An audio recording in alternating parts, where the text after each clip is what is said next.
Good morning to you. Good morning, Theo. How are you? You ask tough questions on a Wednesday morning. That's all I can say. It's a winding Wednesday, and I need to ask the tough questions. I It's know. not a Wednesday. I'm living in one of the most windy parts of the country, probably the highest wind If you, and fastest winds in the whole of the Cape and the country. So, but no wind this morning. I implore you to Uh, keep the wind there. I will. I will. Good morning, listeners. This is the fifth connection on this beautiful day, this 23rd day of October. We are waddling our way through the book of Colossians. Now, that's a very duck like image, isn't it? But we are wading through deep waters here because this morning we want to continue our discussion on the issue of ideology. What is it? What is so captivating about an ideology, and why do we need to be immunized against it? Now, if you were to Google this idea, you would come up with tons of stuff. And so this morning we thought it would be a good idea to look at what are we immunizing against. We need to know what the virus is so that we can adapt and adopt an anti-vax that deals effectively with the viral attack of ideology. Because you see, there is a divide between fake fake news or fake truth. Is there such a thing? It's an oxymoron. Fake truth and true truth. Between ideology and story.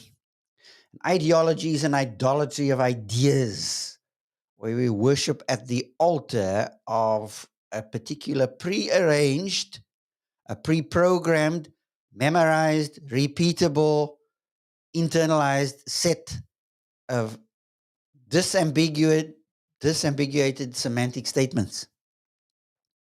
And that's all we can regurgitate when we hit a question or questions. Whereas a story it challenges us to live in fidelity, to the flow of reality. That's the difference. Story gives context. Ideas are statements that tend to be ripped away from context. They hang in midair. They sound wonderful. Theo, you took a deep Yeah, breath there. Let's yeah, hear what you yeah. You could hear me drinking. Thinking. Sorry.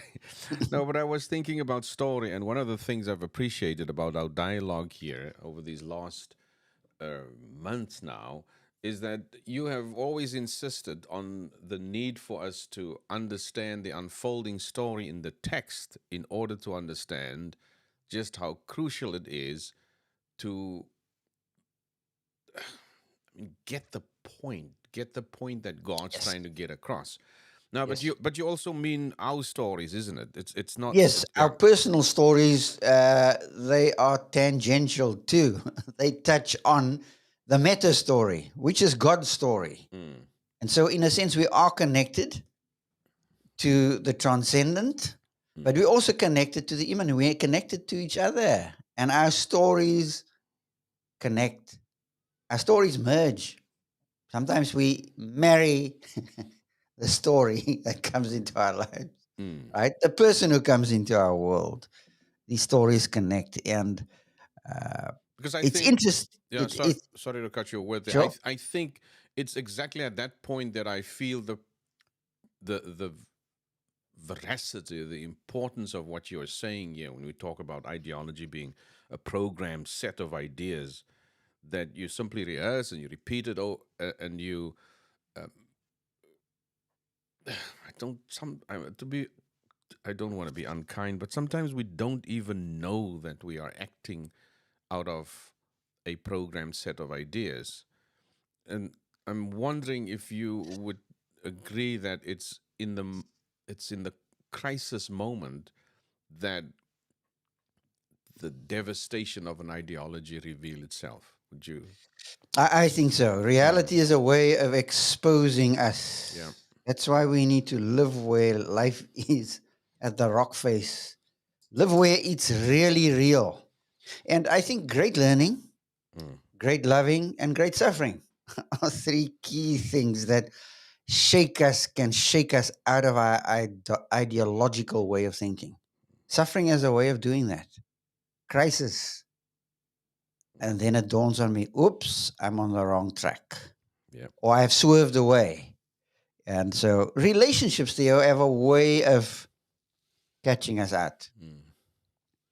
And the more, it's not just the more we talk that we give the game away. I love to encourage guys to talk because the more they talk, they're going to give the game away somewhere along the line. Because, We also these, great. We also great pretenders. So that what oh, I as so an when erstwhile singer has said, yes, so when I talk, I have mastered over time the ability to tell you what I want you to know in order that I don't look bad. oh, Um, absolutely. and so, Yep. And but we are I geniuses at that. We are yeah quite ingenious with it as well. So the more we talk, but also the more we walk, yeah we give the game away. and The more I live, mm, my inconsistency will show. And the closer you get to me, the more you're going to see that. mm, The further you move away from me, you tend not to see that. But get yes. real up close, you know. Phew. I've appreciated our relationship over time. For those of you who are joining, some of you may know us, and some of you may not know us. And I think those who know It's a good us, thing. I just wanted to say, those who know us may want to warn those who don't know us to stay That's right. away from those Mm. dudes. But seriously, though, I have both enjoyed and I have. I don't want to say resented because there's maybe a Loathed. loathe is a good one. I because they were over what a 40 plus Mm. year window now. There's been ups and downs, and that's a sort of understatement almost. Mhm. Um, but I think that many times in my own life I think I have a way with words, but it's when life crashes in on me. And I think many years ago, when things were really tough for me, I'd found that in that moment, what I believed was shattered. But it was our relationship, I thought, that was really meaningful, that I look back as instrumental. So I hear you when you say that relationships are the ones, or the crises in our lives are the ones that reveal that our great grand talks about life not only displayed our distance from reality, but it's when reality refused to comply to our illusions. That should be a song, I think. Yep, yep, yep. that that when the pain was inflicted, that I appreciated our relationship even more. Well, I think the beauty of relationships is that we learn to move with the ebb and flow of what is real. Mm, When two or more humans relate to each other, mm, and I think one of the things that really gets us messed up is uh, we we sometimes we enjoy rivalrous dynamics. Remember my earlier experiences, and it's not too long ago. I don't walk away from a fight. I walk to a fight. I don't bring water. I bring petrol. And you pride yourself in that, yeah. that I like living with high conflict. And then you start to learn that engaging in rivalrous dynamics Mm, is not where it's at. And ideology has a way of doing that. There are guys who love debate. mm, Debate is high rivalry, high at its height. So it's not the one who's right who wins out at the end of the day. It's mm, the one who's purely smart mm, and negatively shrewd and cunning. mm, And he wins it, but he could be dead wrong. I think of what's going down now in our own country. Our president's over in Russia, and the BRICS meeting, I think, started yesterday. And out of 38 countries that were invited in, 32 have responded. And yeah, power block is starting to emerge, and they're emerging very slowly and very carefully Mm. because a lot of voices are making predictions about the new world order. Obviously, the waning of the West and the rising of this almost mediating kind of power that's functioning on a consensus basis, uh, between Brazil, Russia, India, China, and ourselves. And of course, there are a couple of countries that have Yeah. distanced themselves from it, but whew, Would you we'll agree? watch. Would you agree that even as you say, the West is waning, that there would be a sense amongst even so-called Westerners that, well, finally it's waning, in a sense that we are evidence of exactly the same ideological trap that we accuse communism to be of, Others and of. others I of. think Theo, that is putting it very mildly, Yeah. because we don't know it until the cracks start to show. Mm, And the US, of course, is in the midst of elections now, and is no telling which way things will go there. But the impact on the world order, mm, and for us to be able to think well in the midst of that, because you see, an ideology as a way of getting our guard down, because it gives us high certainty. So we drop our guard. It doesn't dawn on us that there's something wacky here and it's not making sense, but we just keep going, you see. mm, And an ideology as a way of hiding the implications of what's really real, what's really going down. So you have this uh, honoring the in group status. mm. This is the in group, that's the out group. These countries are in, these are out because we are the rule makers. We are I, the dominant force. yes, and again, I would say that's almost it. This group that's in and the group that's out seem to have been even part of our own experiences. Very briefly, I hope I can do this in 12 seconds. No, I won't be able to. It's up already. But we used to sing a little song as children in the dusty streets of the Cape Peninsula in a little place called Matroosfontein. And the song, I'll say it in Afrikaans, and then I'll very briefly explain. It says, we play, Morgen gaan my sister trou, says the one group. Tomorrow my sister's getting married. And then the question the group asks, um, well, they say that, and then the other group asks, kan ons na die bruiloop kom? Can we come? And then the other group says, nee, julle is te morsag. Right. So we, from a very early age on, I think that even in the Cape Peninsula area, well, Cape Flats, I wanted to really say, we learned the art of them and us amongst us. Yes, Now, yes, politically, there yes. was a them and us in terms of those who rule and those who are ruled, but Yep. even amongst those who are ruled. So I Hmm. would even say, even amongst us as God's people, gathering in Yeah, the we've assembly, we've which, got party lines within the believing community. We've right. got certain slogans. Mm, The slogan is a death cry, a cry of the dead, right? And we have statements and ways of saying things. And this is a very, very touchy area because if you listen to some church slogans and how they phrase it, we propagandize the party line, right? And we want to persuade people, and we don't realize that an ideology persuades people most often against their will. That's why Colossians 2 verse 8 says, "See to it that no one takes you captive." That word sulagogain.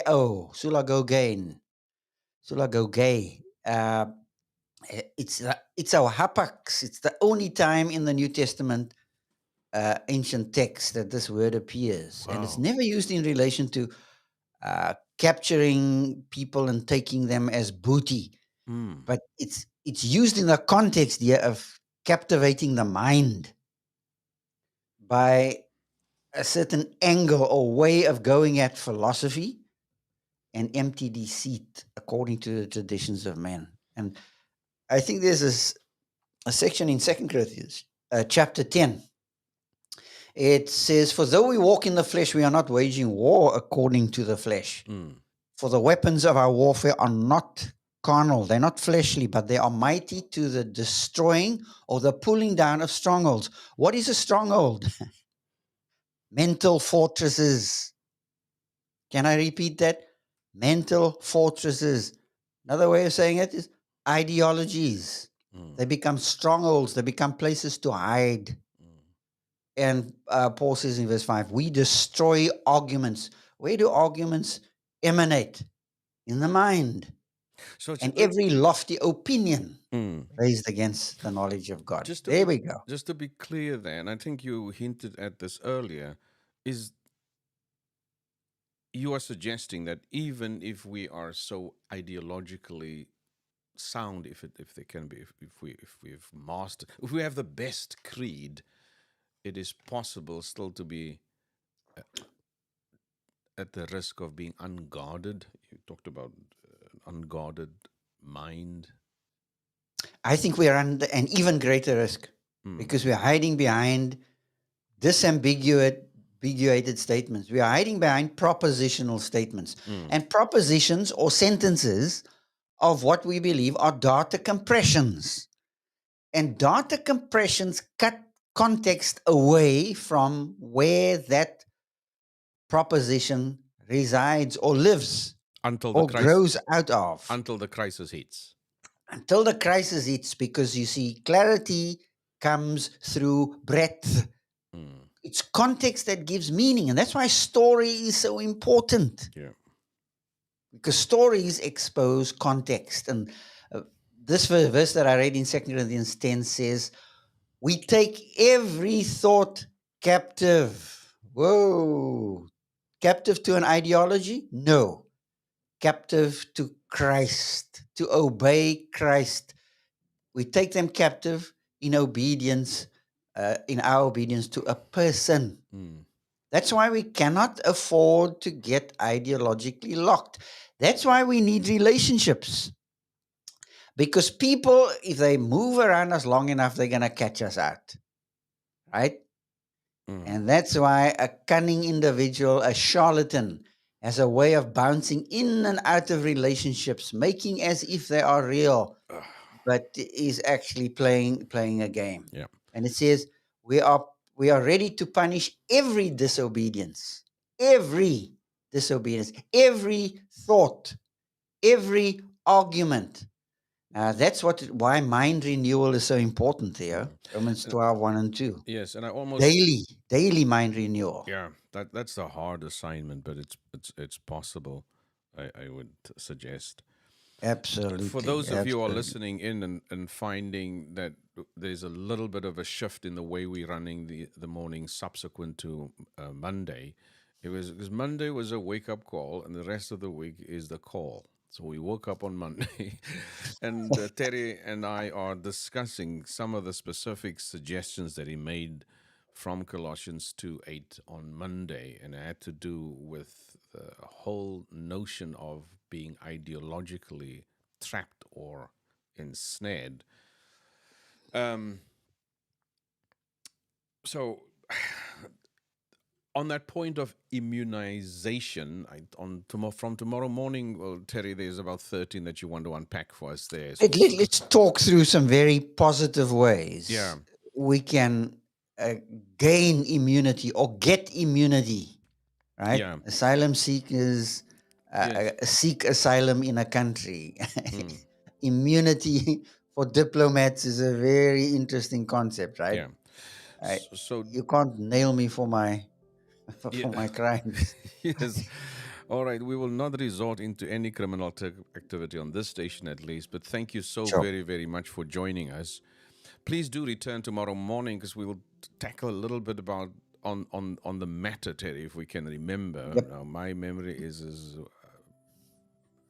what did I say now? Like a sieve. Oh, no. But please do return as we think through why it is going to be important to be immunized, and what is it that we immunizing against is some of the questions that Terry will take up tomorrow morning. Terry, thank you so very much for your time. You're welcome, CEOs. Thank you, Yes, listeners. do return with us tomorrow morning, and thank you very, very much for joining us. We appreciate your time. We appreciate you spending these moments with us. We wish you a wonderful, wonderful Wednesday, and we'll see you tomorrow morning. Thank you and goodbye.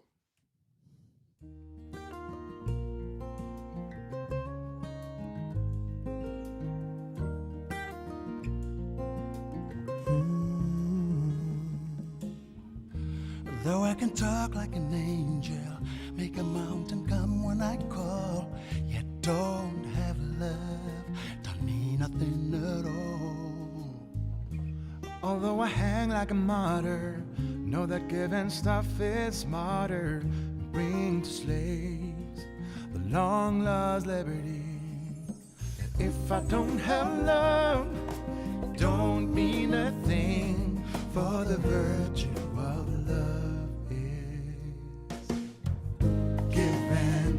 believing, receiving, not self-seeking. It's protecting, connecting, respecting, forgiving, peaceful. True love is everlasting.